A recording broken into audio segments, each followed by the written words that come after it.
मेरो भनेपछि यस्तो अब सबै यो यस्तै हो कि ठुल्ठुलो देशा हुने पनि भन्दै हुन्छ।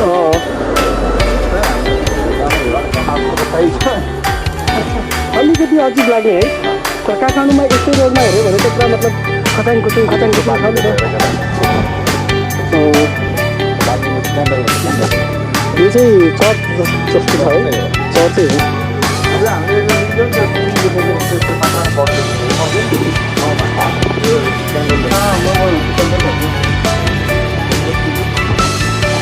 त्यस्तो हो, घुम्दै फिर्दै हामीहरू टक्क यसो राउवाट गर्नु लाग्यो है। अनि हल्का बर्खा पानी होला पर्ला जस्तो छ। परि पनि रहेछ अलिअलि पानीहरू, ठिकै छ, पर्नु पनि पर्छ। आज फर्स्ट डे थियो हामी, अस्ति चाहिँ दिदीबाट आउँदाखेरि माहौल यस्तो छ, दामी छ, माथि भाडा लागेको जस्तो छ सर यस्तो। यो चाहिँ BMW सर, यो कार चाहिँ मेरो है गाडी टक्क सर र जाने। रोडहरू यस्तो छ, घरहरू सट्ट। गाडीहरू चाहिँ कुनैको चाहिँ पुरानै गाडी हुन्छ, कुनैको चाहिँ राम्रो हुन्छ कि, कुनैको त पुरानै हुन्छ, नत्र म्याक्सिममको राम्रै गाडी हुन्छ। तर यहाँको रोडहरू चाहिँ एकदम दामी हुने कि, रोडहरू चाहिँ राम्रो छ। अनि सायद यो बरफले गर्दा होला एकदम खाली छ कि, रुखहरू एकदम खाली छ, केही छैन, पातहरू आएको केही छैन। अब बिस्तारै हरियाली हुन्छ भन्छन् केटाहरूले, सायद हुन्छ होला, बिस्तारै हुन्छ होला।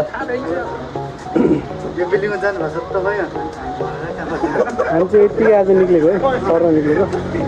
त्यही हो, अब के अरे नेपालबाट आउनेले चाहिँ एकदम बुझेर आउनु होला।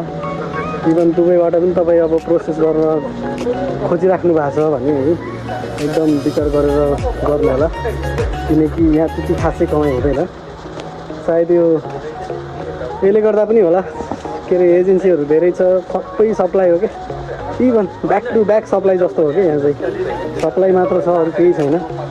अनि त्यो सप्लाई कम्पनीहरूले हाम्रो पैसाहरू सब काटेर यताउता गरेर दिन्छ।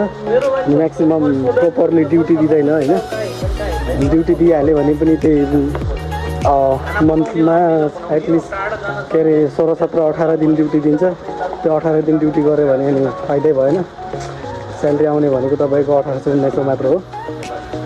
एटलिस्ट 160 आवर महिनामा पुग्यो भने चाहिँ तपाईँको 2400 आउँछ, नत्र त गाह्रै छ।